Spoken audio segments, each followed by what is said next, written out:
What's up, everybody? We are live, as always, every Wednesday night, 9:15. This is the flagship show of the All About the Birds Network, the All About the Birds Weekly Report. We are more than just Eagles at the All About the Birds Network. Make sure you stay tuned to the end of the show where we're going to go into some new shows we've got coming up, some network specials coming up. So much happening at the All About the Birds Network. But like I said, this is the flagship show, the Weekly Report, where we dive deep into the Eagles. And I'm joined by my three stooges, Johnny Uleka, Jeff Warner, Chip Keggy. I am Phil Stiefel. Welcome, everybody, to the show. Make sure you're sharing it on Facebook, retweeting it out on Twitter, clicking that thumbs up button on YouTube and the subscribe button. And, of course, as always, drop your comments. We've got a great show, a bunch of different topics to get into. We're going to talk about free agency and the cap that has been set. We got a really interesting poll question that got a lot of great responses on Twitter this week. But we are going to start with the biggest question of the day, and it's about Jeffrey Lurie. Before I ask the question, I'm going to read a statement. Eagles owner Jeffrey Lurie has instructed the team to prioritize making Jalen Hurts successful in 2021 as opposed to creating a true quarterback competition, sources tell Chris Mortensen of ESPN.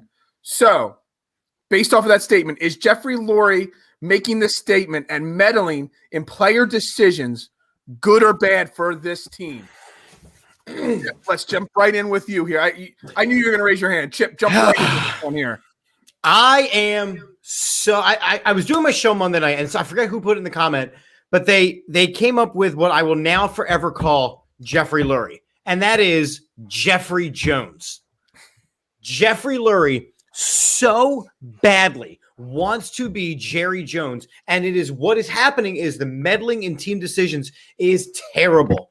And you heard a story break today from Barrett Brooks, former Eagle, that this isn't new information. This isn't a new trend that Jeffrey Lurie has always meddled in team decisions. And we've talked about this now for weeks and weeks and weeks here, ever since that press conference at the end of the season, where it became very, very clear that maybe the problem isn't Howie, but the problem is that Howie feels obligated to do Jeffrey Lurie's bidding. Now, I don't buy into the whole, he listens to WIP and those are the decisions he makes. Because that's garbage. If that was the case, Ricky Williams would have been an Eagle. If that was the case, Andy Reid would have been fired 5 years before he was. That's just absurd. What it does say to me, though, is that you have an owner with very little football knowledge making football-based decisions and not listening to the people around him. He has already cut out his head coach's legs right from under him. The press conference that Nick Sirianni gave said every single position was up for grabs. Not Jalen Hurts, though. But we definitely have to take the Chris Mortensen report, semi-seriously, because Chris Mortensen, he is a legend. He is one of the greatest of all time. He's been doing this for a long time. He's not going to put out a statement like that without some substantial, evidence to say he's got a reliable source. Jeff, right. Do you buy, Jeff, the Mortensen end of the report being an accurate statement? I think it's somewhat accurate. I would say just for the fact, they want to know what they have with Jalen Hurts as their quarterback. Mm-hmm. So they do not want to have any type of distraction going into the season, whether I would say people are second guessing whether Jalen Hurts is going to be the starter come week 1.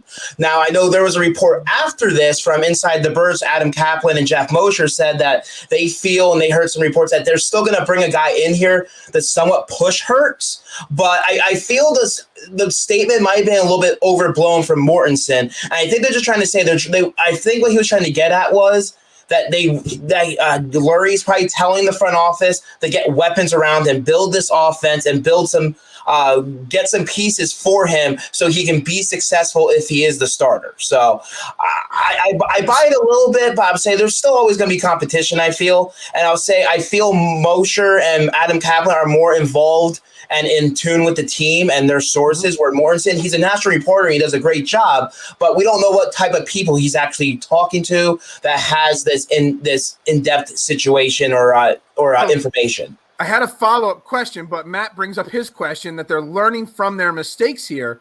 And one of my questions down my list a little bit further here is was the problem, the bigger problem over Howie, Doug, and Carson? And Matt's saying here that, they're learning from their mistakes. Are they learning from their mistakes? No. Or has been Jeffrey Lurie the major issue all along? Well, Jeffrey Lurie's never going to get in trouble for this because, just look at 2000 to now, right? Look at 2000 to now and the success that this team has had. So Jeffrey Lurie is never going to be on the hook for that. That's why Howie Roseman gets all the flack he does. It's why all these cap decisions, which we're going to get into later in the show, Howie's the one that takes the blame for it. It's why the winning and the losing, the coach, Jeffrey Jones, is very good at managing where the blame goes and never on him. But what we're finding out is that every owner in the NFL, exactly. And I would have got away for it too. To throw that up on the screen, and he wouldn't have got away for it too if it wasn't for these meddling kids, right? What the problem is, every owner in the NFL, these guys, they want to win, but they are excited to show off their toys. So yes, it was exciting to bring back Deshaun Jackson. It really was. I was super excited, but it was the wrong move. Yes, we were excited about Alshon Jeffrey. He was a big name and he was integral in the Super Bowl. But we held on too long and not signing players like Brian Dawkins. The problem is that you have non-football people making football decisions and with Howie making strictly monetary decisions because the NFL is first and foremost a business. Well, the Dawkins thing wasn't Howie. I would say that was when Joe Banner was still here. So that you can't fault Howie for the Dawkins being sent off to Denver. So to that circumstance. I was going to throw it to you, Johnny. is this statement even true? You're the draft expert here at All About the Birds. Expert as we call ourselves here at All About Johnny Kuiper Jr. Experts and all. Johnny so you're the Kuiper. draft expert. I'm the golf expert. Chip, I don't know what he is. I'm a jack of all trades and a you're master. the jack of all trades. So, Johnny, is this statement even true, or is this a smokescreen for them? Because maybe they still do really want to draft one of these quarterbacks, and they're just trying to, scare the rest of the league. Or tell the rest of the league they don't need to trade above the Eagles to get their quarterback, and then one of the quarterbacks that the Eagles want just falls in their lap at number 6, where the Eagles are picking. I don't think they're going quarterback. I think what this tells you is, they're going to bring in a veteran. Who that is, we'll discuss maybe a little bit of that. But to me, they're going to bring in a veteran quarterback. Not saying they're going to push Hurts, but a guy that is there. You need a guy. You don't need a rookie. My thing with it is for them to go ahead and, not saying they're anointing Jalen Hurts, but you want to build around him and give him the arsenal and the weapon around him that, they haven't had the last couple of years because of injuries. I don't think they draft. I think they draft either a playmaker or something. They're not going to draft a quarterback. And I just feel like what this is Jalen Hurts is the guy. He's good. Right. Essentially, right now, he's the guy. And let's be real clear. He should be. If you look at the quarterback on this roster, because I don't care if Nate Sudfeld comes back at all. He's not now. So if you look at the quarterback on this roster, Jalen Hurts should be the guy. He should be given a chance. But the learning from the mistakes piece comes to, are they going to anoint him like they did Carson Wentz? And let's be very clear. The issues that were with Carson Wentz were, and we said this on the show multiple times, were because Carson Wentz was used to the small town living. He was the big fish in a small pond. Philadelphia is not for him. So bringing in a guy to compete with Jalen Hurts is fine. Jalen Hurts can take it. He's been competing his entire career. He competed at Alabama. He competed at Oklahoma. He competed here. He can compete. But you have to make sure that you build around him. And that's why that draft pick is so important. You have got to bring in a guy with that 6th pick or later. I still think they're going to trade back. But you have to bring in a guy who is going to be a difference maker this season, no later than week 3. So I haven't actually heard a firm answer. We'll go to Jeff first.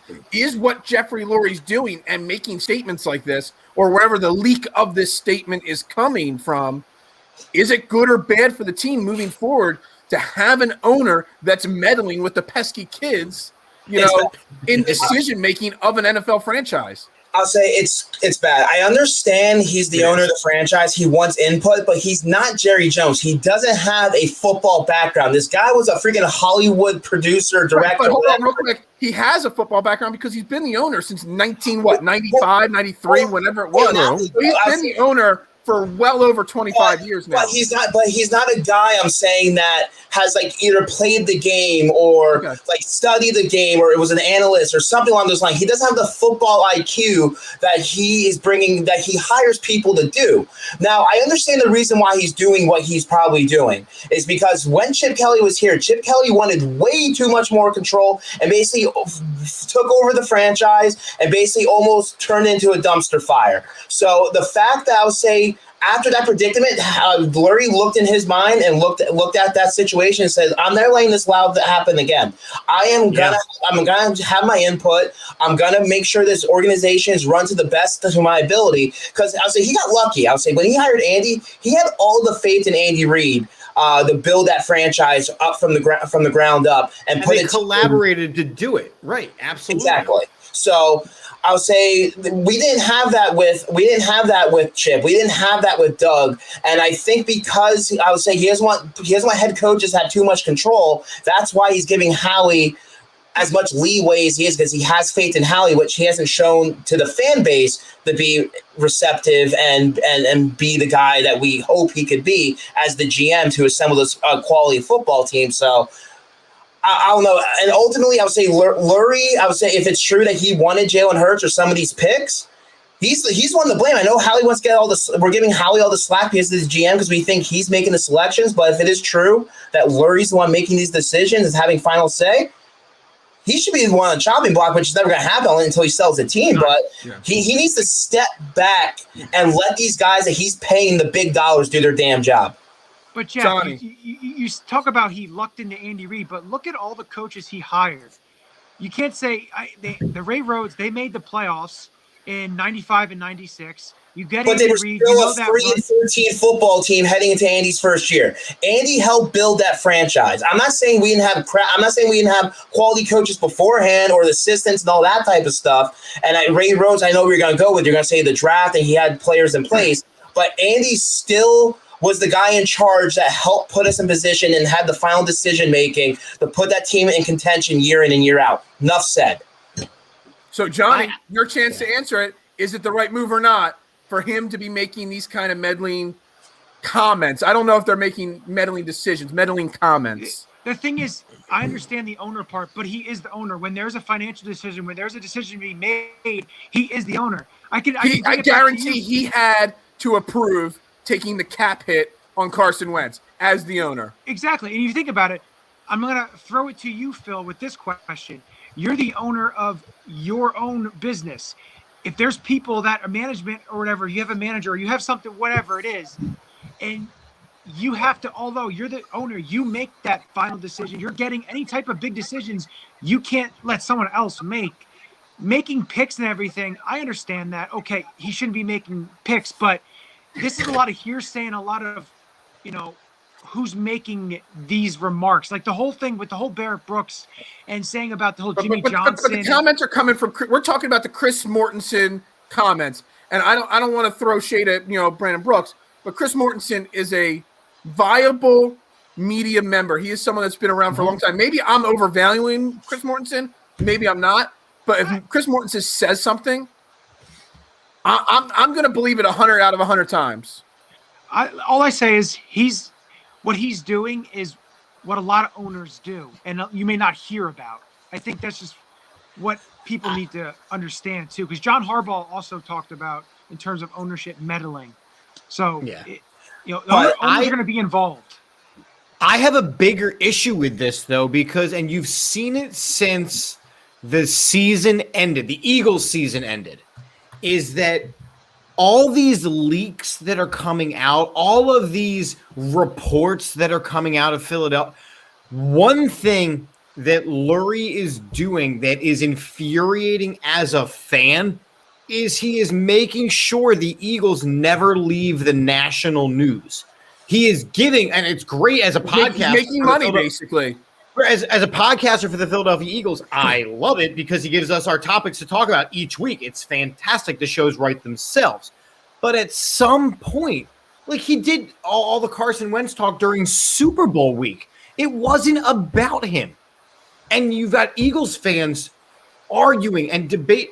We are going to, and I will say this here, and it's not a hot take. It's not we are going to be debating Carson Wentz versus Jalen Hurts until neither is on the Eagles roster anymore. This is something in 15, 20 years we're still going to be talking about because it has been such a divisive topic. It didn't need to be this. Make your moves behind closed doors.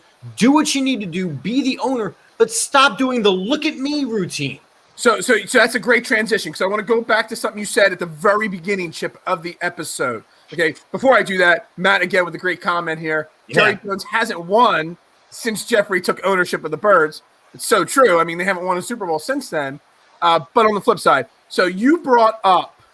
And that's why. And exactly. That's why. I love it. We can put that up 5 more times this episode for sure. So you brought back at the beginning of the episode up that Nick Sirianni in his intro press conference, in his press conference with season ticket holders, in his press conference or his interview on WIP, he keeps saying over and over again, there's going to be competition on this entire team. We were a 4-11-1 team last year. Nobody's job is safe. Or now, all of a sudden, you have a brand new head coach make a bold statement that there's competition across the board, and then you have your owner countering that instantly by saying there's no competition for the quarterback one. Has Jeffrey Lurie already put Nick Sirianni, behind the 8 ball? Raise your hand if you want to go first. Absolutely. Absolutely. Because Here's the thing. You bring in a guy like Nick Sirianni, who is a young coach with no head coaching experience. He's got, I mean, we have a head coach that came out of nowhere. Yes, he was highly valued in the Indianapolis and the coaching community and the great. But we got a guy who came off the streets in a Florida T-shirt shop, right, and gets the job. None of us knew who Nick Sirianni was before he was named the head coach of the Eagles. So when the head coach gives a arguably terrible opening press conference, right, and he makes very clear statements that have become sound bites of every single position is up for grabs, and then the owner goes, whoa, Nick, that's not what we talked about when I told you what it was going to be. Oh, sorry, boss. Like, it's a problem. If you bring in this guy, the fact that Nick Sirianni said, well, how he builds the roster, and I think I get choice of who plays on Sundays.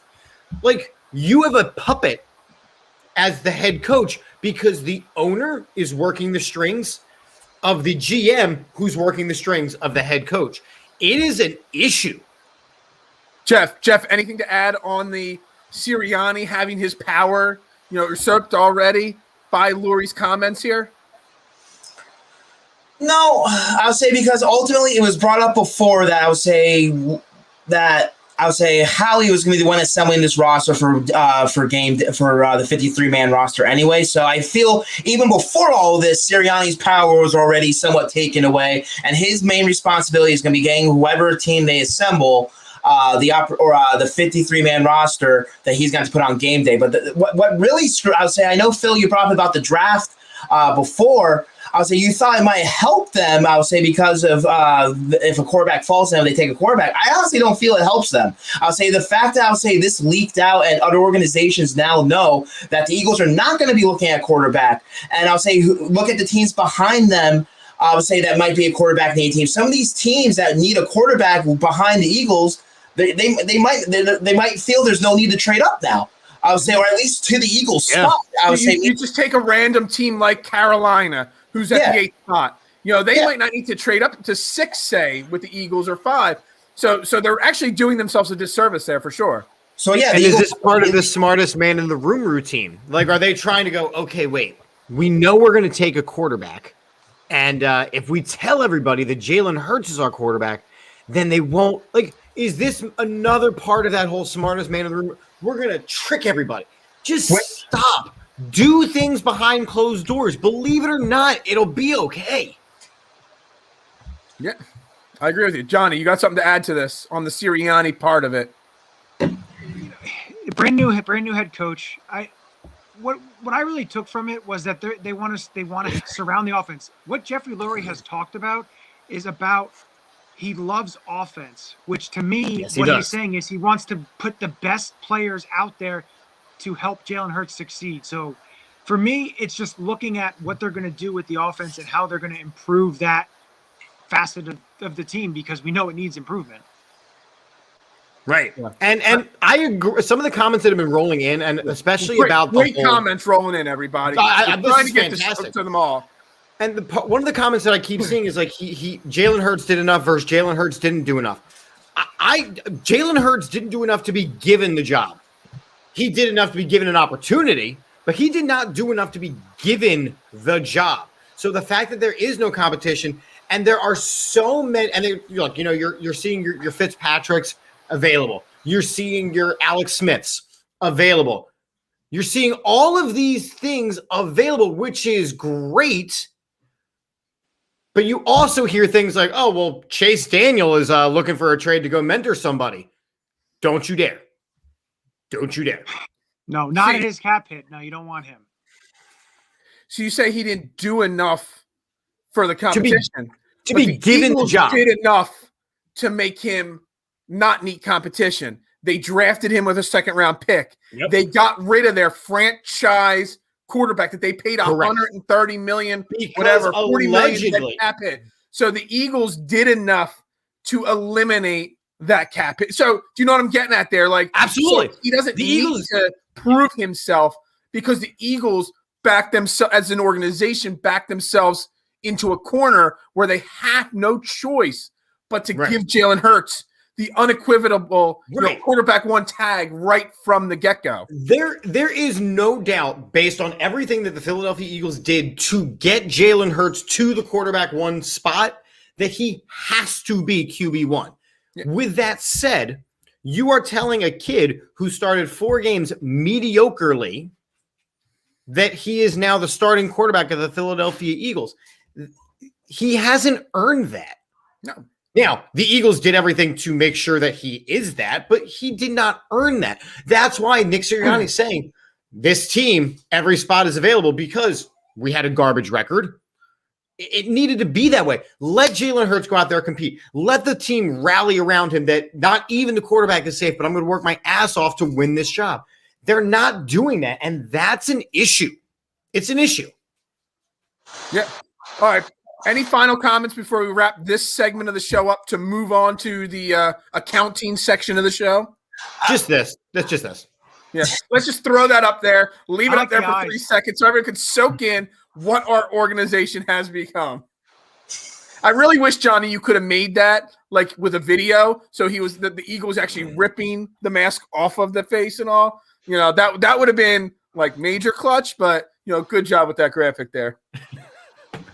Next time. It's just Right, next time. All right. it's exhausting to be an Eagles fan to basically do. Here you go, Johnny. Here you go. I don't know if we'd be allowed to. That might be I don't know. You could probably turn their licensing faces into question mark. cartoon characters first, and then do it.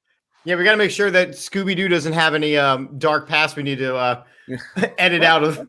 But you know what I mean? Like, it's exhausting to be an Eagles fan because every single week it's something new. Like this week, and I love that what we're doing with the rest of our show because we're looking at things that matter to the whole NFL.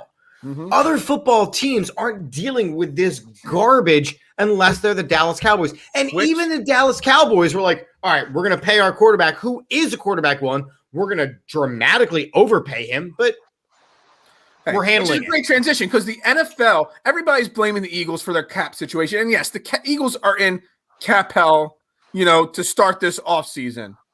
But every team is having cap issues to an extent. Cap, they did announce today that the salary cap is set at $182.5 million. It's a huge drop from what was expected. It was like 215, 220 was expected this year, somewhere in that range. Free agency is a complete dumpster fire. Every team has got to cut some Pro Bowl level player, somebody that they didn't expect, restructuring deals all over the place. Mm-hmm. This is the Johnny account. Do you have your accounting glasses out? No accounting glasses? No accounting glasses, don't. You're not a counting guy? All right. So, Johnny, we need to know where the Eagles stand at this moment with their salary cap. And just recap all the moves that they've made thus far to get to where they're at. Because they have trimmed a good 20-plus million off of their deficit at this point. Yeah, so they are at 26.8 million right now. Now, real quick, I'm going to cut you real quick. Is that counting the rollover? Because I asked Tim McManus, he never got back to me on that one. Does that count the rollover? Yeah. The rollover is already in effect. Okay, gotcha. So 26.8 million over the cap. So we saw the last couple of days they cut 2 bottom roster guys, Blake Countess and Hester, saves 1.7 million. Little things like they've restructured Isaac Seumalo, which we saw that, which was 2.4 million saved. The 182.5 adds an extra 2.5 million than the 180 that it was set at. So you have that in effect. So you have that 26.8 million. We already know about the Brandon Graham and Lane Johnson working on restructures. So they're not included in that yet. They're not included in that. So you have that. Okay. When we talked to Mike Kay, he talked about Javon Hargrave and Brandon Brooks possibly, and things like that. The Zach Ertz. There's a lot of moves to be made. So essentially, they could have anywhere between $15 to $20 million to work with after doing a bunch of moves. And I'm not going to get into the intricacies of everything because I don't want to, bore everybody. But they have decisions to make, and we know that, and we know what moves are being made. But they have to be made by the start of free agency, which is the 17th, which is next Wednesday. So they made a lot of moves. So I was not aware that the 26.8 didn't count Brandon Graham and Lane Johnson yet. I thought it also did not include. So there's a lot of things we're learning there. Obviously, as we're here, you're saying everybody's talking about how they're pushing money down the line, but the salary cap with the new deals going on is going to jump back up next year, and the year after that, it's going to go through the roof. So there's a lot of things that are going to play. We'll worry about 2 years from now. 2 years from now, right now, we've got to get under the cap. Right now, $26.8 million. If you save $3 or $4 million with Brandon Graham, you save a few million with Lane Johnson. Maybe you're at $20 million. Then you take into Zach Ertz. That's going to save you a few million. Then you're going to talk about Derek Barnett restructuring or cutting. That saves you anywhere from $3 to whatever $1 million. What other moves do we see the Eagles making? Because that still puts you 10, 15 million over the cap. And then you need to get under the cap to be able to sign any free agents. So does anybody have any creative new ideas on where the moves will come to make this, cap savings come out of? Because it's up in the air, in my opinion. If you restructure BG and Lane, the basic restructures, now they can do a lot of, interesting things with it, but the basic ones save you about $17 million for just those two guys. Between the two of them combined. Yeah. Yes. Wow, so I didn't realize it would be that much. The other thing you can do is, I know the whole Fletcher Cox, what you can do with Fletcher is you can make him have a $5 million base salary, which then you push out the bonuses get pushed down to his voided years, which next year, if he plays well, you could extend him and that means nothing, but that could save you another possibly upwards of 11 to 18 million. So there's ways to get extra money. Now, what that does is it takes next year's salary cap. So next year's salary cap may not be 60, 70 million dollars, under the cap. You may only be 40, 45 million. That's where you said to kick the can down the road. But there's ways to get under the cap, and that's why I've always said to hold your horses on. You can't do anything. There's nothing you can do. But if you look at the salary cap space, I don't know if it was you that posted, Phil. Somebody posted that the 10th team had only 24 million in space when in usual years they'd have between 30, 40, 50 million. So this year is everybody is hurting obviously from the cap drop.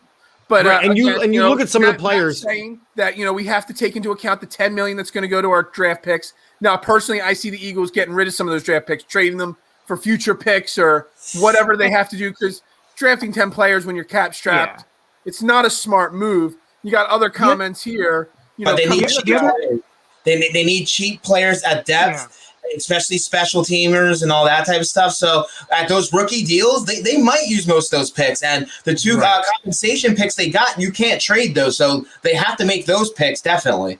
You can trade them now. They did gain two six-round compensation picks, today that was announced. So that puts them up to 10 total draft picks. 10 total picks. So, Chip, what do you think of this situation? I mean, are there any surprise moves coming to save cap move? I don't see it because, you're looking at an aging roster and the players, and again, tying back into our last segment, there are no surprise moves because we know every move as it's happening in real time because there are no secrets with the Philadelphia Eagles. It's true. It's a good point. So, no, there are no surprise moves. I think the surprise moves are you see some players willing to take a restructure. So, to me, on a losing team, right, you change your mentality. You go, I'm going to take everything I can because it's more about me. On a team that's looking to rebuild and figure stuff, like, would Kelsey really have come back if he didn't think there was a chance?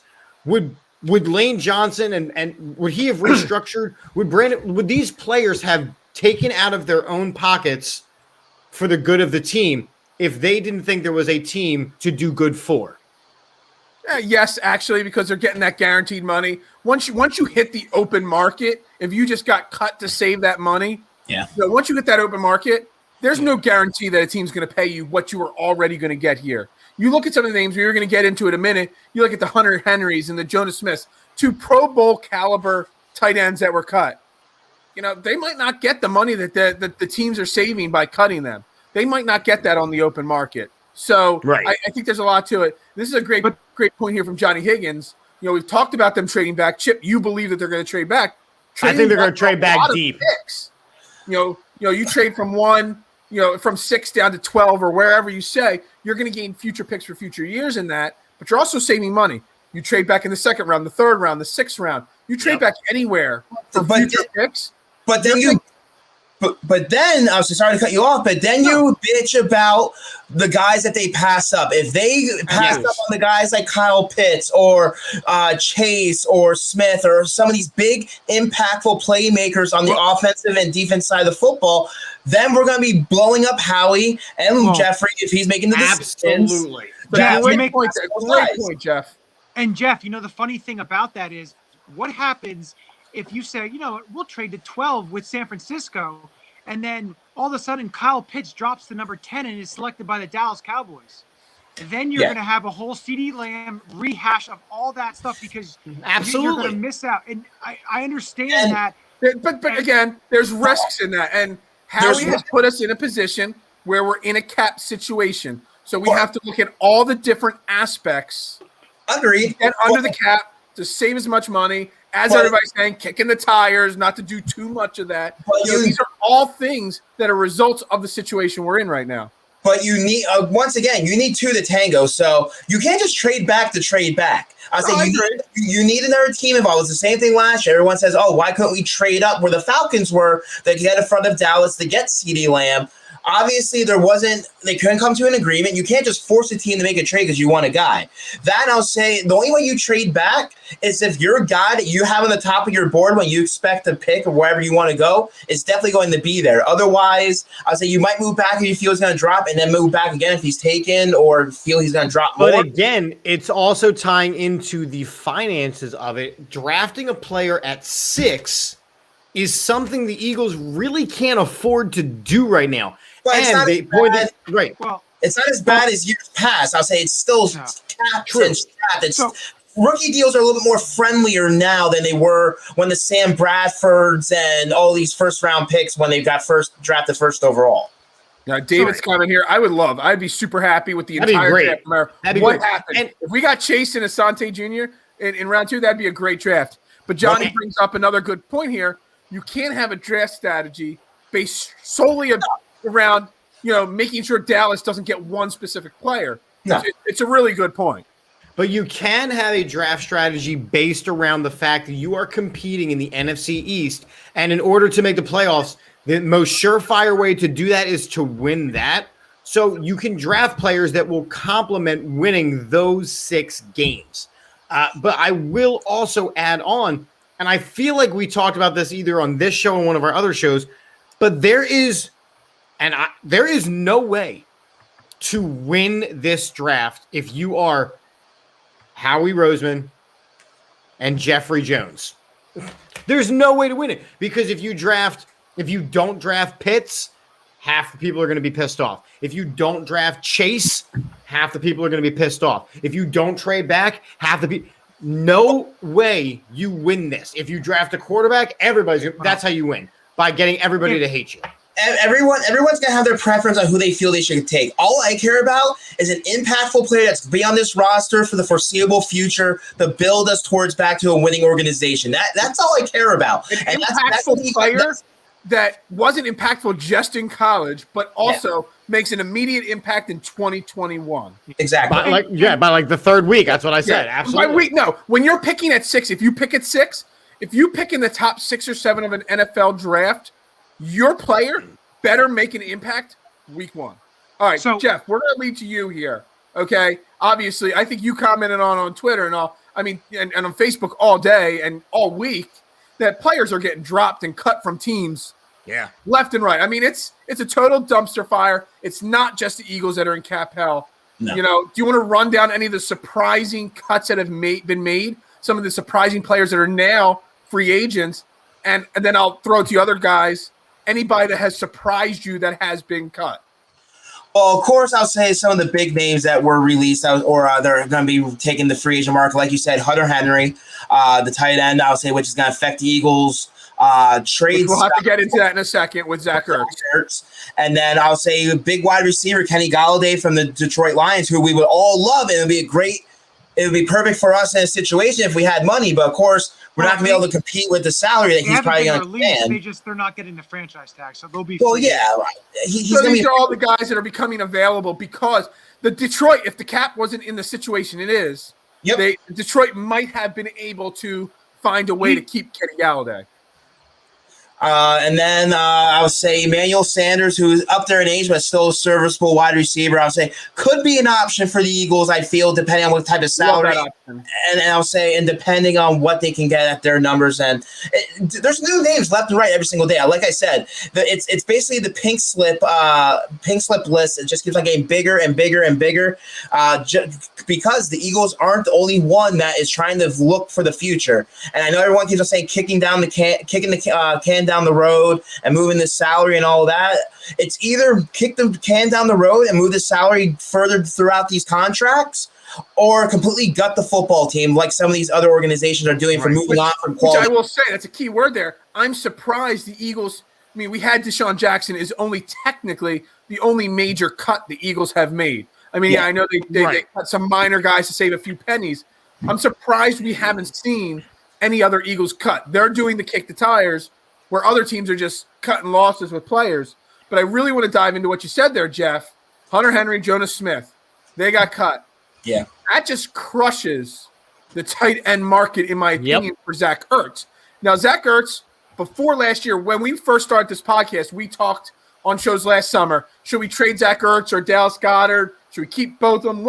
It was a tough situation even last year. We foresaw this. Now, Zach Ertz, last year you could have traded Zach Ertz for a pretty decent draft pick or compensation. He had an awful year. His compensation went down, obviously, that we could get for him. Now you have two top-level tight ends in Hunter Henry and Jonas Smith that are also available. Where's Zach Ertz trade value now, guys? And if you want to go even one more, you have another with Kyle Rudolph. There's another tight end on the market. Well. That was released out last week. So the trade market just keeps going down for Zach Ertz. So, hey, what does it do to his market? What can we conceivably get, guys? But on the flip side of the equation, is there a scenario where we keep and just restructure Zach Ertz? That I don't see them doing that. I don't see it either, but it's something that popped into my head earlier tonight is, well, maybe you just find a way to keep Zach Ertz then since his value's so low. The thing with Zach Ertz and these other, Hunter Henry and Jonnu Smith and Hunter Henry are going to cost a lot of money. Zach Ertz's deal isn't going to cost as much. But the thing about Zach Ertz, which is very interesting, that you could wind up seeing the Eagles cut him and not trade him, because if the Eagles trade him, that cap $4.9 million savings doesn't get saved until the start of free agency when the deal could become official. So if they're not under the cap by then, that's why if you cut them, you get the cap savings right away. So that's another thing to keep an eye on. Some people don't know if they trade him, they get it. But I mean, his what value's low. What happens with Zach Ertz also affects Devin's checking in with questioning Kyle Pitts as a draft pick for Philly. You can't have Kyle Pitts, Zach Ertz, and Dallas Goedert. You have to have one of those guys not in the picture. Obviously, everyone's talking about Zach Ertz, but I see a scenario where they feel like they want to get a second or a third round pick for Zach Ertz. Not happening. So they just it's not going to happen. But they just feel that, all right, Zach, do you want to stay? Structure your deal, save us a few $1 million in your restructure, and just stay with the team you've been with, your entire career. And then you go out and get Chase or Smith or Waddle with their first round pick. For me, I just am getting very frustrated with paying guys to not be here. Like, we can't afford to pay any more guys to play for other teams. So however that works out with them saying, look, Zach, you had a garbage year. You demanded a lot of yourself. You demanded a lot of us. Neither of it met. Why don't we make this work together? But Goddard's still the number one. We got to do something there because there is a fracture. That is a fractured relationship that we've now seen very clearly. Like, Carson Wentz was like, oh, I'm just not going to talk to anybody, but it's a fractured relationship. Zach Ertz at the end of the season was like, I'm probably done here. We'll see, but I'm probably done here. And I'm not going to leave the football field until 2:00 in the morning. So, well, then he's also not trying to take less money. The whole reason we are in this situation is he wanted a new contract. He wanted more money. So the fact that if they come to him and ask him to restructure and take there's no way. or get more of a signing bonus up front, okay? But he still wants his money. He still wants to get paid. And that's going to be the most difficult thing when it comes to trading him is why you're not going to get a huge compensation for him. You're going to be lucky to get a 4th or 5th round pick is because whatever team he goes to, he's still going to want that new contract. Yep. All right, so real quick on the Zach Ertz trade, I want to bring back to last year. The Falcons and the Ravens made a trade for Hayden Hurst. Now, going into last year, how far was Hayden Hurst below Zach Ertz in the pantheon of tight ends in the league? Hayden Hurst was way below Zach Ertz. Can we agree on that? But it was the potential, the youth and the potential. Right. That's right. But still, Hayden Hurst was way down there. So the trade was the Falcons sent a 5th round pick and Hayden Hurst for a 4th round pick. Last year, Zach Ertz would have gotten way more than that, obviously. But now at this point, can anybody conceivably expect anything more than that? I mean, no, because of what Zach Ertz, which is ridiculous to imagine. Because of what Zach Ertz put on paper for a stat line last year, he damaged himself. At the beginning of last season, he said, "I need to be paid like the number 1 receiver I am." That was before his quarterback couldn't complete a pass to him. That was before he missed a ton of games. That was before the team took a titanic nosedive. It was on the understanding of, well, we're still going to compete. And then he put out on the field the effort that he did, the numbers that he did. So he ruined his own draft stock. Which actually ruined his own contract negotiations. We're going to transition into a poll question I put out on Twitter in a few minutes. But how much blame on all these different players' poor seasons last year can be blamed on the coach? The bad play calling, the injuries. We talk about Zach Ertz having a bad year or Carson Wentz having a bad year. How much of that was on Doug Peterson or Howie Roseman? How much was Jalen Reagor's bad year on Carson Wentz? How much was it was a culmination. There's a lot of blame to go around. Seasons, blame to go all over the place. So maybe Zach Ertz isn't as bad as he performed last year. Maybe it was just more along the lines of the whole team was a failure. Well, there were points during the last season with Ertz. I would say whether he played good or bad, or if it's the team around him, there was times he did not show any effort whatsoever. We could bring up that one play when he got bumped off a route that turned into an interception. I forget what game it was. There was a few moments. Zach Ertz was totally uninterested on that play. I agree with you on that. But some of the other plays, that was one moment of frustration, maybe. I don't know. I look at Zach Ertz as a guy that I want to be here because I love Zach Ertz, the human, right? I love what Zach Ertz brings to a locker room. I love that the relationship that him and Goddard have, the 1-2 punch that they have. I love that he is a weapon already for Jalen Hurts as a number 2 receiver. But, Richard Rodgers had a great damn year. Do we really need Zach Ertz? Richard Rodgers established himself as a number 2 tight end in the NFL last year. He caught pretty much every ball, and some of those passes that were thrown to him were way off target, and he was still making circus catches. So, he didn't have 100 catches or anything like that. But, when the opportunity was presented, he was making plays. I think what you have to look at here is when Zach Ertz came into the league in 2013, the Eagles had an established tight end in Brent Selleck, who was a very productive. He wasn't as productive as the level of Zach Ertz, but he was still a very productive tight end. And then his level of production faded off, and Zach Ertz rose. Now, correct. Could that be the case of the Dallas Goedert and then Zach Ertz? Like, to keep Zach Ertz at top paying money for him not to give you much, I just don't. I don't feel that it's worthy. We've always talked about hanging on to people too long, the Jason Peters and all these guys. And the thing is, this is where you can get out of a contract and save money. Exactly. This is where you can get out of a contract. These other guys, you can't just willy-nilly get out of and save a ton of money. So you have to restructure. But Zach Ertz, you can either cut or trade and still save just about $5 million and not take that much of it because his contract basically is up. So unfortunately, I would love Zach Ertz to stay, but this is where I say you cut your losses. You get maybe at best a 5th round pick, maybe a 2022 conditional pick, depending on how he plays, maybe in play there. And it's a good time. Yeah. It's a good time for it because his best friend is no longer on the team. His coach is no longer the coach. There is a tight end who is ascending as Zach Ertz declines. So if there is a time to get rid of Zach Ertz, it is now. I personally think that one of the reasons why Jason Kelsey came back, there's a lot of talk like, well, he wanted to play against his brother. He has a new kid at home. I look at it in a different way. I look at the reason why that Jason Kelsey came back is because he knew that the Philadelphia Eagles do not have a replacement plan in place for center right now. So if he were to leave, that would create another hole. And Jason Kelsey loves this team, loves this organization. So he went city. Loves the city. So he goes, look, I'll play for another year, but this draft or next draft, you need to have a plan in place because I'm not sticking around. But Chip, you bring that up. There's one quick point here is, Jason Kelsey restructured and did what he had to do to stay. Brandon Graham's restructuring to stay. Those two guys are big fixtures and have been here for years.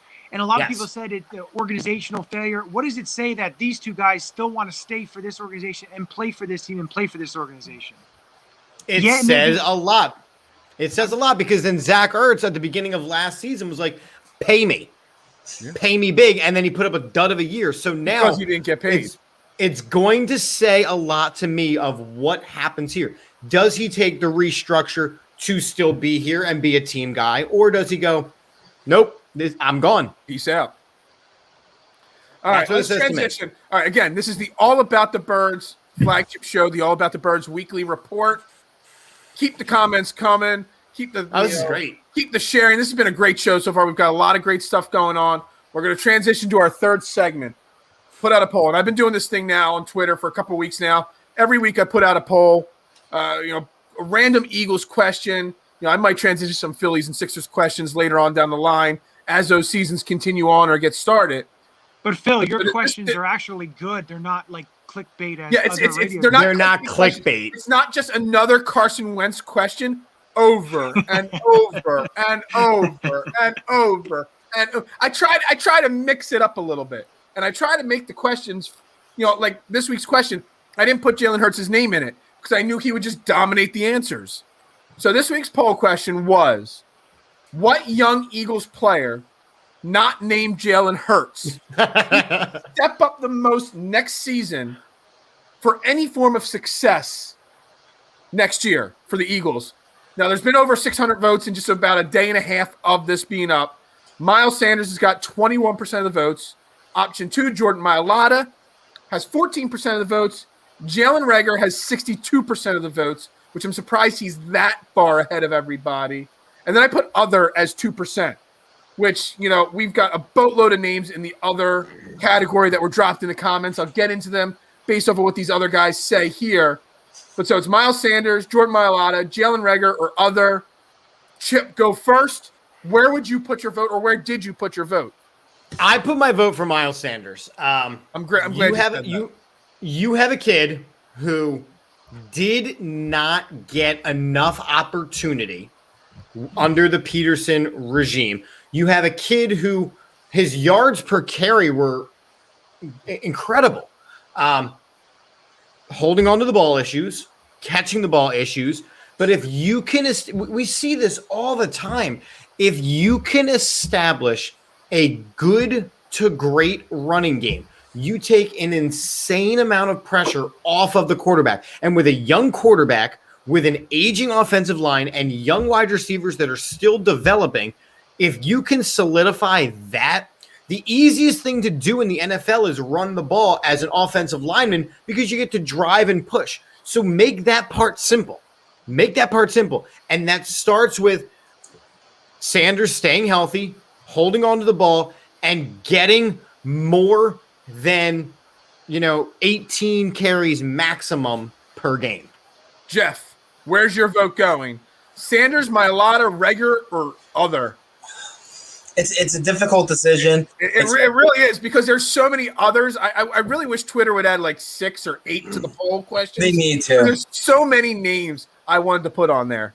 I'll say, yeah, especially since I'll say there's a lot of glaring uncertainties, especially heading into 2021 across this entire roster. But I'll say I have to agree with the majority of the poll gathers right now, and Rager. I would say Chip brings up some great points about Sanders, but we'll say we don't even know if he's going to be here in 2 years when his rookie contract's up. So I'll say, Grant, I know the question's for 2021, but I would say I don't see us being a winning football team next year, regardless whether Sanders is productive or not. At least Rager, I would say we need to know that last season, his rookie year, he was just going through rookie growing pains, and we were on. And that's what I want to get at. I mean, Jalen Rager is dominating this poll, but he was injured last year. There was no rookie mini camps, no OTAs. Nope. Can you really blame his performance last year on himself?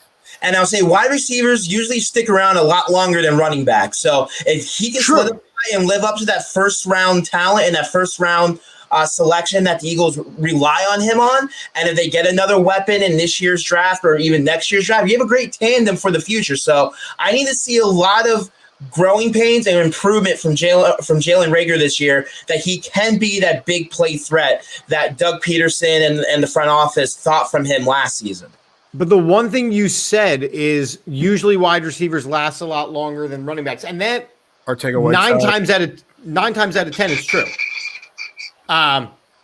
Remember though, coming out of college, Miles Sanders had like zero tread on his tires. Right. I know. You know what I mean? He did not run the ball a lot. So yes, we are coming into contract years with him, and he is a pretty good running back. So let's see if he can step up to the greatness. Jalen Rager is only as good as Jalen Hurts allows him to be. Miles Sanders, if you have a game-changing running back, you can win. As long as your offensive line can block. I was saying, how many top running backs were playing in the playoffs this past year? Christian McCaffrey, who was hurt or who was banged up, I would say they weren't in the playoffs. And there's constantly guys, I would say, top running backs in this league.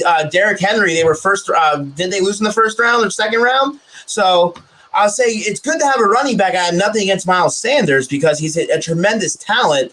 I'm just trying to look towards the future, and I feel a lot of the issues last season was definitely the coaching. So I'm hoping can come up with some ways to get Rager more involved in just a deep play threat. I want to see some more bubble wide receiver screens. I want to see more get him the ball. Yeah, and utilize the ball space. I just want some more improvement from him. And I would say, honestly, regardless if Rager or Sanders is productive or 1,000-yard seasons, I still don't know if we're going to be a contending football team next year because there's so many holes. So, but I just want to see he's a first-round talent compared to Sanders being a second-round. I want to get to Johnny's answer before I bring up some other names, but I'm not sure if he's there because his screen kind of froze. Johnny, you there? I'm there. All right, I'm here. You're not moving, but where are you placing your vote? So I know he says step up. I'm not going to go Mailata because he did step up last year. I understand step to the next level. I got to go Rager because you draft him in the first round and you look at the other receivers in Justin Jefferson, Brandon Ayuk, T. Higgins, Gabriel Davis, Chase Claypool, Michael Pittman Jr., all these other guys, plus CeeDee Lamb, the guy that was drafted ahead of that a lot of people complain the Eagles didn't trade up to get.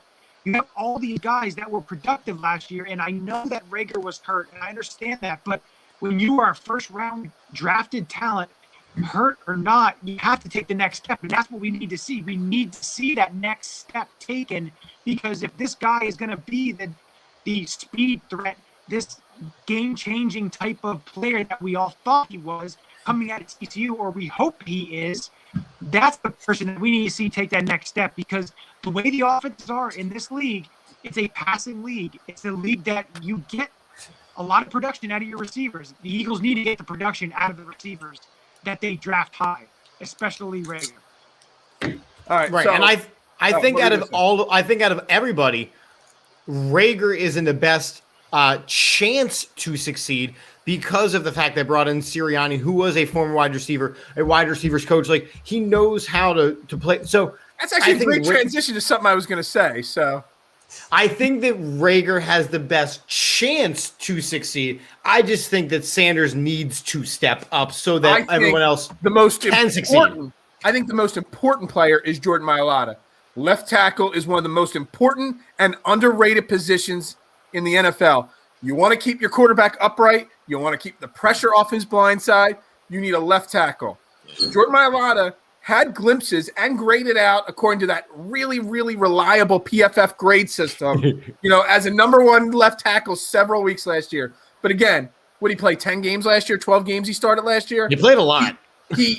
That's his entire career was last year. He didn't play in college, in high school, in middle school, in element. He never played football. So even though we only had a 4-game, sample size with Jalen Hurts, we do have college film, and he's been playing quarterback for a long time. Jordan Mailata has been playing left tackle for 3 years, only 1 year actually of actual regular season opportunity. I think he's huge. But Chip, you bring up, Sirianni and his wide receiver experience.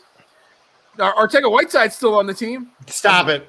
Stop it. Well, let me ask you a question off that, because 3 defensive names here, real quick. Well, hold on. I want to bring up your Mailata point. All I want to right. argue with you for a second. All right. What? Not even argue. I want to ask you a question, because what more could Mailata have done last year? Pass blocking. Okay. I'll give you that. Definitely was not. So he was. I would say he earned his, top tier, really reliable PFF grade in the run blocking. Because he's a rugby guy. He knows how to push people around. He knows how to charge forward. You saw in his technique some flaws on the pass blocking, and some of the sacks that other guys gave up. If you really look at the film, some of them were also because he didn't pick up, assignments to help other guys out on the line. Right. Certain shifts and certain, movements that should have happened on the line, he didn't pick up on them. So he needs to get better on the pass blocking to take it to the next level. And again, like I said, he's played 12, games in professional football in his entire life. I think he could get there. And one thing, we talked about it in the middle of the season, one of the games that Carson Wentz was getting knocked down nonstop. No one talking to Carson, no one picking up. The only guy that would go over after Carson Wentz got knocked down every single play. Every time. Mailata was over there picking his ass up off the ground every time. So I love Jordan Mailata's potential. And Chip, you weren't here last year. I wrote Jordan Mailata off before the season started. We all did. I didn't think he should have been on the 53-man roster. I didn't think he should have been on the 53-man roster in 2019. But I think he's earned that right. I think he's earned the right to at least be the leading candidate for left tackle. And I think if he takes the next step, this offensive line could really come together with some youth for a change. Well, right, and he's an athletic guy. Johnny, the guy that the Titans just traded to the Dolphins, the first-round lineman, who's that? I'm forgetting the name right now. Isaiah Wilson. Yeah. So my question is that are we looking at then moving Andre Dillard in the same fashion? Because Andre Dillard has shown nothing in his entire Philadelphia Eagles career here. Actually, he shut out Khalil Mack in a game. Okay, and then missed the rest of. Okay, I mean, we're talking Khalil Mack, one of the best linemen of all time. Absolutely, but then besides that, I mean, he can't stay on the field. We had to bring back Jason Peters because Dillard got hurt. I'm ready to move on from an undersized tackle for a guy like Jordan Mailata. I'm sure Johnny will be able to get better into it with the draft and all, but you don't move Andre Dillard because right now the draft compensation you get for a former first-round pick is minuscule at best. You keep him as a bench. You try to get Stoutland, who Stoutland obviously developed Mailata, take the pressure off Jordan Dillard or Andre Dillard. You try to turn him into a guard or a right tackle of the future. You try to make him a swing tackle. You try to do something with him, but you don't trade him at this moment because what are you going to get for Andre Dillard at this point? A 4th-round pick? 5th-round pick? Maybe? Right. And look, I'm not trying to trade Andre Dillard. I'm just saying that Jordan Mailata is the left tackle of the future. Like Lane Johnson, quote, about Jordan Mailata, he doesn't even know how good he's going to be. So you're talking the end caps of your offensive line. You don't need Dillard there. Figure out what you can do with him. If you can have a spot for him on the offensive line as a backup, because Matt Pryor ain't it as a backup. And, move on. If you can't do something with him, then move on from him. All right, Jeff, I'm going to throw 3 names at you first. You're going to get to answer whether any of these guys are important. Well, they're all important, but which one is the most important to step up? because I got a lot of comments on all three of these names in the poll. Okay. Josh Sweat, Dirk Barnett, and Kayvon Wallace. I was super excited when Kayvon Wallace got mentioned because he's a guy who had a lot of potential, or thought he had a lot of potential last year. Jeff, who do you think is the most important out of those three, and who do you think will step up the most out of those three? I would say they're all pretty decent names. I would say the thing is we don't even know if Derek Barnett's going to be here next year, so I'm going to cross him off the list right now right now because we don't know. So, but if he's not on the list, then that means Josh Sweat becomes a much bigger piece. Josh Sweat, I feel, is going to be that guy. I feel he's the guy that needs to step up, take on that role and prove the doubters wrong that he can be more than just a pass rush. I would say he really lacked against the run game last year. His knees wore down. He showed that he couldn't take on the workload. And it's going to be interesting to see how Gannon works with his front four because we don't have Jim Schwartz anymore, who loves a lot of rotational players along that front four defensive line to get pressure and keep their legs fresh. So I would say Sweat is definitely a guy I'm going to be intrigued and looking at. He still had a solid season last year, so I'm hoping he can build upon that. And he's at a cheap cost. So I would say if he can come in and step in with him and most likely BG on the opposite side, I would say he shows you that you have a lot of upside and future for him on this defense if he can build upon last year's season going into 2021. Kayvon Wallace, I would say I hope he does well, but I don't know if he's going to be given the opportunity. I would say I feel they're still going to bring back Rodney McLeod. If they just want to try to keep Avonte Maddox on this roster and move him to safety, maybe I would say it's going to be Kayvon Wallace is definitely a name that you hope can make the strides off his rookie campaign, especially since he get a lot of playing time, but we'll see. Johnny, you there, buddy? I'm there. All right, give me some Kayvon Wallace love. Because we don't know if Rodney McLeod when he'll be back. I mean, he'll be back next year, but when we don't know if Avonte Maddox or your boy Jalen Mills will be the safety opposite him next year. Somebody, or if you're not going to, Chip, somebody give me some Kayvon Wallace love that he's going to be a big part stepping up next year. I was going to go with Sweat, so it ain't going to be me giving Wallace. Well, I love Kayvon Wallace. I love. He was my favorite pick based off a round and everything. He was my favorite pick of the draft last year. So somebody thought that he was when you looked at our draft, I thought that he was our steal of the draft. Absolutely. Because actually, no, I had a bigger steal, but he's not on the team anymore. Prince Tago, I agree. I was very excited about him. I'm like, but you look at Kayvon Wallace, and so you go nostalgia first. He's a safety out of Clemson. That's worked out well for us before. I'm just saying. But then you go with the fact that Kayvon Wallace has the ability to be a playmaker. He can play what's being said about Davion Taylor there. He can play that hybrid safety linebacker position. Kayvon Wallace can. So he needs to work on coverage. But I agree with Jeff. I don't know if he's going to get the chance. I don't know if he's going to get the chance to play. It's a shame. So really quick, Johnny, if you're there, here's a question. Can Davion Taylor be that backup nickel role where he's kind of like a hybrid guy, as we're being asked here? Because honestly, I had high hopes for Davion Taylor as well last year. He just didn't sniff the field but like 2 snaps the entire year.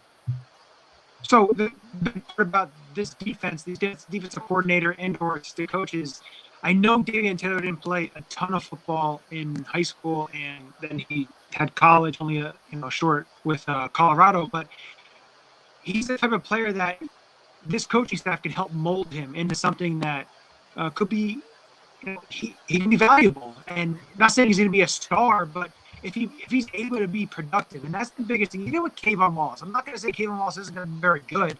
I just thought Sweat, makes more sense because of what he's shown. But Kayvon Wallace and Davion Taylor, this whole rookie class, even the rookies from the previous years, this coaching staff has an opportunity to develop and to get production that we have not seen out of these last couple of classes because of the coaching staff that we've had. So I think they're going to be productive. I think this coaching staff is going to be able to mold these guys. I'm not saying they're going to be all-stars, or Pro Bowlers or anything like that, but Chip, I got to cut you off, Johnny, because you're breaking up on us here. I think that's interesting, though, that he's saying that because the development piece is so big. The Eagles last season, with no mini camp, with no rookie, with no ability to see what these guys have, and a coaching staff that didn't develop players. So it's, in theory, any of these rookies are really going into their first year of solid developmental coaching. That's a huge, huge point that Johnny just made there. Because the development didn't happen last year. They didn't develop Jalen Reagor. Jalen Hurts played 4 games with natural talent. Outside of offensive linemen where Jack Driscoll was ready to start and Jordan Mailata started, you didn't see development happening with the Philadelphia Eagles. So I think Kayvon Wallace, we're going to see coaching. I think with Jordan Mailata, you'll see more coaching. I know he's not a rookie, but he's still so young in the league. One name that I don't know if it got any votes, and I'm curious because of the current state of the Eagles, and the fact that we don't have money, so we could. No, stop it! You stop it! No, one name, because we do kind of need him to have a big year, just as a filler position, is Alex Singleton. He got 1 or 2 little comments about him, but I kind of counter that as Alex Singleton. He's not a young kid. He's 27. He's been around. He just finally is starting to. He's kind of like the Chris Coast of the Eagles. A guy that's coming into his own at the end or middle of his playing career. So I don't think he's important to step forward, right? Because yes, he's going to play. But he's not important for the future of this team. Big picture. No, but again, your question phrasing is in 2021. It is. 2021 is a transitional year, so I don't want to have to waste a pick on a middle linebacker unless it's Micah Parsons, in which case that's a different conversation. Yeah, different conversation. But I don't want to. If Alex Singleton is a serviceable linebacker, I need him to play serviceable linebacker this here's season. The thing with Alex Singleton, Chip. Alex Singleton is 27. And he still has holes in his game. Yes, he does. Okay. He is a starting linebacker on a 4-win team max. Absolutely. If you want to see somebody, if we're trying to improve next year and have any chance of being better next year, whether it's record or just overall performance, a guy like Alex Singleton is not the guy that's going to make that difference. Alex Singleton is a placeholder. He's a guy that's going to be there just while the young guys get practice reps. While we look for the next middle linebacker, he's not the guy that's going to take a step forward to make an improvement on this team. Jeff, do you have any thoughts on that? I was about to say, Alex Singleton, I'll say the only reason fans are a little up in arms about him is he's a tackling machine. There's no doubt about it. I'll say he was probably one of the best tacklers on that defense last season. But only in the running game. Well, yeah, in the running game. I would say defense. He still has a huge hole in passing game at 27 years old. Yes, he does. He cannot cover to save his life, especially in this league when you have a lot of speedy, physical tight ends. He's a mismatch every single day. Yeah, that's a great point. Levon Kirkland, when we brought him in at like 305 pounds, could cover better than Alex Singleton. But I'll say the one name at least we're talking linebacking core, I would say that really needs to step up his game and that we need to look upon and hope he makes strides. It's definitely TJ Edwards. I would say he's still young at 20 years old. I would say he could be a guy. I would say that another year or a year under a new defensive coordinator. I say I know he's had success in the past under Schwartz, so it's going to be interesting to see how he adjusts to the new scheme under Gannon. But I would say he's definitely a young, talented linebacker. And I would say depending if we draft one in the draft or get someone in free agency or through or by trading someone. But he's definitely a guy on this defense to look forward to in 2021, hopefully. And just to compliment Alex Singleton or compliment his potential, Gannon, I mean, he has valued linebackers, especially last year in Indy. Linebackers were important in the scheme that they ran. So we might see Davian Taylor, Alex Singleton, TJ Edwards, all these guys take step forwards. We do know that Howie Roseman and Jeffrey Lurie will not value the linebacker in the draft. But the linebackers we have, we might see an improvement from them next year because this defensive coaching staff might, value teaching them a thing or two. Hey, we don't know that. I was saying we know their past, but Who knows? I would say they Right. can turn a new leaf and draft a linebacker high, especially since I'm still sitting on Micah Parsons as, Same. I would love to see him here. I know he's not going to come here, but I would love to see Micah Parsons. I would say if you did not check out Saturday's All About the Birds draft show, make sure to go back to the YouTube channel, subscribe, like all that, and check out the interview that Johnny and Tommy did have with former NFL and Penn State linebacker LeVar Arrington and his comments on Micah Parsons. So make sure to check that out. Didn't Micah Parsons compare him slightly to Ray Lewis? He did. Ray Lewis, who could blitz, I believe, was the comparison. You gave it away, Phil. Now people are not going to go back and listen to it. Well, now they have to go listen to see what he said, and because that's a huge, bold, hot take comparison. Ray Lewis, personal issues aside, is one of the greatest linebackers of all time, and LeVar Arrington made a comparison there. He did. So go watch the show, see where he drew that comparison, and I'm still high, but we know that's not going to happen. There's no chance. No. We got another comment again. We also have Jernard Avery getting moved to linebacker. Yes, that is correct. Maybe that's a better fit for him. But I'll give each of you guys a chance to wrap this up before we close this show out, because we're going to push our record time on this show tonight.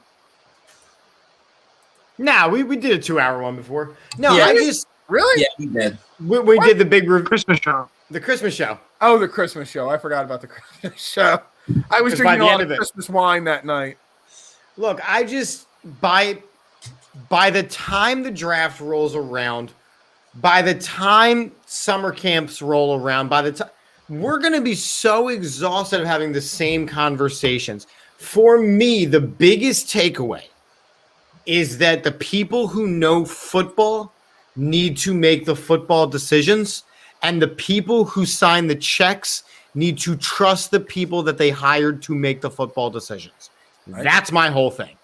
Before I throw it to Jeff, you say that, but the great thing about the Eagles is we're not going to be bored, because this team just force feeds us new content every single week on new controversies, new leaks, new stories. That the agendas write themselves. They do. They totally write themselves. Jeff, which is great. Final closing thoughts. Final thoughts. Free agency starts next week. We'll talk about whatever moves or no moves in the NFL happen by next week. But Eagles fans, don't get your hopes up. Sit back, relax. That's a depressing final comment. John, you have something better to say than that. I'm going to say is buckle up. Get ready. Yep. All right. Let's wrap this show up, people. I had a different word written on my agenda, but we'll just say people. Let's wrap it up. Everybody, thank you for watching. It's been a great show, great comments, great support, great images. Again, how can this not win image and meme of the year? I don't know. Vote Johnny Uleka meme creator of the year, wherever that contest is out there. Real quick, we got 2 special shows coming up in the coming week. 2, not 1, but 2 special shows. Tomorrow night, Unlocking the Vault is back, 10 p.m., right here on the All About the Birds Network, with special guest. And this is big because I love this guy. The greatest kicker in Eagles history, David Akers, will be joining us for a 45-minute approximately interview at 10 p.m. tomorrow night. If you've got questions to ask David Akers, hit us up on Twitter, Facebook. Send us your messages and your questions. We'll try to get to as many as them we can. When we have, special guests like that, getting to all the comments is a little tough. So if you pre-get us your questions, we'll try to get to them and all as best we can. So tomorrow night, Unlocking the Vault, David Akers, 10 p.m., right here on the All About the Birds Network. Then Saturday is obviously draft show with Johnny. We'll get to that in a second. But Sunday night, 8 p.m., on the All About the Birds Network, because we are all about all sports, we're going to have our March Madness bracket breakdown show. It's going to be Chip. It's going to be Johnny. It's going to be me. And it's going to be my fantasy golf companion, Jason Sullivan. We're going to be breaking down the entire bracket. We also have a March Madness bracket contest. It's $5 to enter. The link's on our website, our Twitter page, our Facebook page. It's all over the place. Or just message one of us and we'll send you the link. So we got David Akers tomorrow night, 10 p.m. March Madness breakdown Sunday night, 8 p.m. The March Madness bracket challenge going on and all about the birds. Make sure you register. $5, cash prizes, merchandise prizes, the works. Make sure you do all that. Obviously, we got our regular shows, Monday night, Chips and Dish. Great show this past week with member of Trip Fabulous. I don't know what else he does on the rest of the shows, but I just know him from Trip Fabulous. That was a great show. Sure. Loved seeing him on there. You got to get Laura Lee on. I know. Because you're going to have to move it till 9 o'clock so I can join for a Laura Lee episode. Well, I am on this upcoming week. I am bringing on a female because the brackets get released Sunday night. Every time my wife and I compete in anything with pick'ems, and the fellows all know this, she kicks my ass. So on Chips and Dish this Monday night, we are doing a special Chips and His Miss.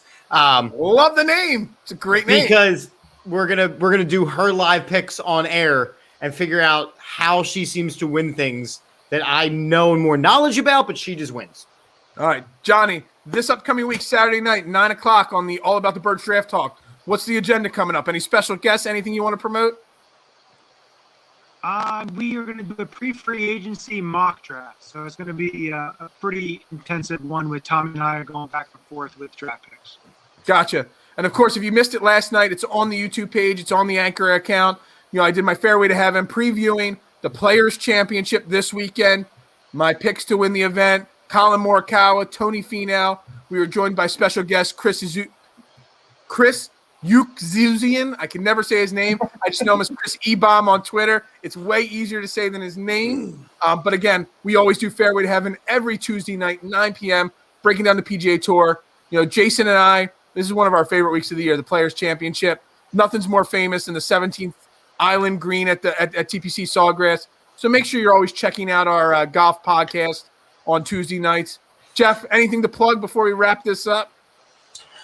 Friday, YouTube, Birds, Beers, and BS with Peanuts. I'll say we'll be discussing their Eagles offseason want list as we head into free agency, amongst other Eagles topics and other pop culture BS that we want to discuss. And then Saturday night, I'll be on A2D's in this very ring wrestling show. We'll be previewing WWE's Fastlane pay-per-view, the last pay-per-view before WrestleMania, and recapping as well this past weekend's AEW Revolution pay-per-view. Awesome stuff there. I always forget about Birds, Beer, and BS. I mean, it is our #1 YouTube show. I mean, it's exclusive on the YouTube network. I mean, we share it out on all the other social media pages, but Peanut and you guys do a great job there. He's doing a great work there. I mean, we're pushing 200 views per episode on YouTube alone just for, his show. So if anybody's watching on YouTube, anybody watches replays of these shows on YouTube, make sure you click subscribe. Make sure you share it to all your friends. Make sure you're hitting the thumbs up comment or button on there. We'd greatly appreciate it. Again, if you're interested in joining the All About the Birds team, we're always looking for new people to join the team, whether you want to write on our website, whether you want to create content, videos, images, things to post on social media, whether you want to podcast. We've got different opportunities. You just got to reach out to any of us. I am Phil Stifle, Beard and Knowledge. We got Jeff Warner at Jeff Warner NFL, Johnny U. Lecca, Johnny U. 9322, Chip Keggy, not Chip Warner, at Chip for the Bird. See, I wrote that note down not to mess that one up tonight. Message any of us on Twitter or on Facebook. We will get you set up. We'll talk to you about how you can join our team. We just added Jason Voorhees, a great Phillies writer to write for our team to cover the Phillies. I do golf. We got draft. Anything you want to talk about or write about, message us. We'll talk to you about how you can join our team. If you're interested in sponsorships or advertising, we've got a couple of little affiliate deals set up. But if you want your name on these shows to promote what you're doing, first time he pointed, I mess it up every time. All right. If you want to promote your company or your message or your organization, reach out to us. We got all different kinds of promotional opportunities for you. Thousands of people have their eyes on our shows every week. We can get them on your products and your brands. Reach out to us. Guys, it's a hell of another show here this week. It's a good one. We're getting really close to the 1-year mark for All About the Birds. Really close. I like it. Yeah. I mean, who would have thought we wouldn't have killed each other by this point? I joined late, so I'm probably due. Okay, all right. We'll give you 6 more months before you want to kill us. Kill all of us. Anyway, everybody, thank you very much. Again, this was the flagship show on All About the Birds, the All About the Birds weekly report. As we end every show, go Birds. Go Birds. Go Birds. Go Birds.